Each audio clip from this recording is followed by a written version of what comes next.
สบายดีค่ะหนูอยากรู้ว่ามีพี่ๆคนไทยบ้างไหมที่เห็นที่ติดตาม YouTube หนูนี่ถ้าใครดูคลิปนี้คอมเมนต์หวังว่าคนไทยให้น้องหน่อยนะคะเราจะมาขอบคุณว่าพี่ๆคนไทยใจดีมากเลยส่วนมากจะมีแต่พี่ๆคนไทยที่คอยดูคลิปให้ล่ะคอยเบิ้งแล้วก็คอยคอมเมนต์คอยกดแชร์ให้นะขอบคุณหลายๆเลยค่ะจะบอกว่าขอบคุณที่คนไทยมีน้ำใจกับสาวลาวคนนี้นะคะถ้ามีโอกาสเด้ออีหลาสิพาไปแบบเบิ้งวิวแถวบ้านอีหลาเลยอันนี้เป็นเรื่องจริงเลยพี่ๆถ้ามีโอกาสอีหลาสิพาพี่ฝั่งไทย FC ฝั่งไทยไปดูวิวที่บ้านอีหลาเด้อเดี๋ยวอีหลาจะไปถ่ายให้เบิ้งหลายๆเลยฝากพี่คอมเมนต์กดติดตามอีหลาไว้เด้ออันนี้ถามจากใจเลยถ้ามีพอลุงหรือว่า FC ฝั่งไทยพี่เอื้อยทุกคนเด้อ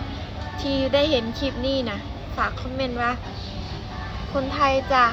ยังให้อีหลาเนี่ยอีหลาอยากพูดว่าคนไทยหลายปันใดที่เห็นคลิปอีหลานะอีหลาสิได้พูดว่ามีคนไทยบ่มีคนลาวบ่นะแต่อีหลามั่นใจว่าชวนลายคนลาวน่ะสิหน่อยเบิ่งให้อีหลานะส่วนลายน่ะสิมีแต่พี่ฝั่งไทยหลายกว่าเพราะว่าขนาดฟังบ้านฝ้าของอีหลากันน่ะสิเป็นคนไทยหลายกว่าคนบ้านของอีหลานะแต่บ่ได้ว่าเด้อคนบ้านฟังอีหลาบางเที่ยเพิ่นก็บ่ค่อยมีโทรศัพท์กันปานใดหรือไม่ก็เติมเน็ตบ้างบ่ได้เติมบ้างนะอย่างประมาณนี้และขนาดอีหลาเมื่อบ้านแต่เชื่อนะพี่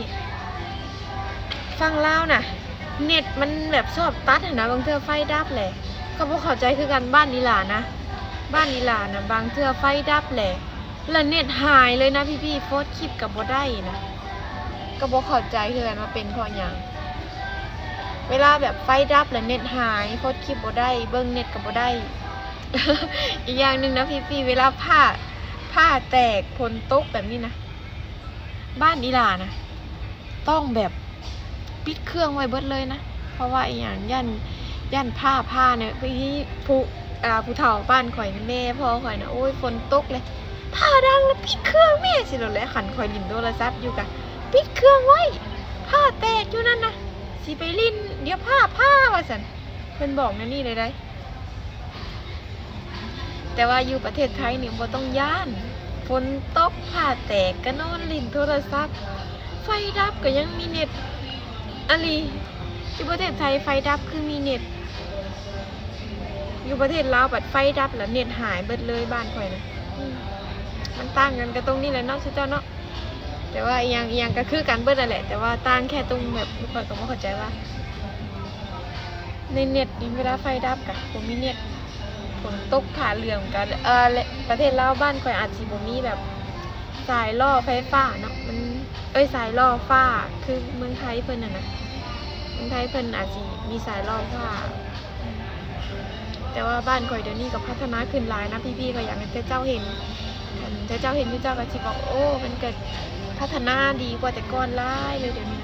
บ้านข่อยก็ยังเอาเป็นว่าคนในบ้านข่อยในครอบครัวข่อยนะเอาในเฮือนข่อยนะบ่แม่นคันเดี๋ยวว่าให้ตรงกันเนาะในเฮือนข่อยละกันแต่ก่อนน่ะอีหยังก็บ่มีนะเจ้าเดี๋ยวนี้ทีวีก็มีรถจักรก็มีรถไถก็มีเขากินกะพ่อกินแต่ก้อนเขากินกับบุมีเลยเดี๋ยวนี้เขากินกับพ่อกินพ่ออย่างสิมีส่วนที่ข่อยมาประเทศไทยกับมีส่วนเพราะว่าสุข่อยนะครอบครัวข่อยนะมีประเทศไทยมีคนมาเฮ็ดงานประเทศไทยหลายคนแต่กับพ่อได้ฝากเงินให้พ่อให้แม่ขันเขากินบ่พ่อกับฝากเงินให้เพิ่นซื้อยามหน้ากับฝากเงินเมื่อซื้อน้ำมันเฮ็ดให้เฮ็ดหน้าซื้อรถไทยก็ได้เงินจากที่นี่แหละก็พอเมื่อเกื้อกูลครอบครัวถึงได้แบบพัฒนาขึ้นเรื่อยๆนะทุกคนแต่สิว่ารวยกับบ่รวยนะแต่ก็พอมีเงินซื้อกินพอมีเงินใช้นะอันนี้ยอมรับเลยว่าได้มีเงินกินเขาเลยล่หรือว่ามีเงินพัฒนาดีขึ้นกัน ก็นี่แหละก็ไปอยากเว่าตรงปานใดเนาะ แต่ว่าพี่ๆฝั่งไทยหรือว่าฝั่งลาวข่อยเนี่ยเจ้าคอมเมนต์ในข่อยเนี่ยเด้อว่าขัดเป็นคนลาวก็ให้คอมเมนต์ข่อยว่าข่อยอยากรู้ว่ามีคนลาวเบิ่งให้ข่อยบ่หรือมีพี่ๆคนไทยเบิ่งคลิปให้อีหลาแน่บ่นะช่วยคอมเมนต์ว่าฝั่งไทยจ้าอะไรแบบเนี้ยคนลาวจ้าคนไทยจ้าอะไรแบบเนี้ยข่อยอยากรู้แบบมี FC ฝั่งใดหลายกว่ากันนะพี่ๆช่วยคอมเมนต์ให้อีหลาหน่อยเด้ออ้ายๆเอ้ยๆฝั่งลาวก็คือกันหรือว่าเพื่อนๆสบายดีจ้ะเดี๋ยวไว้เจอกันคลิปหน้านะ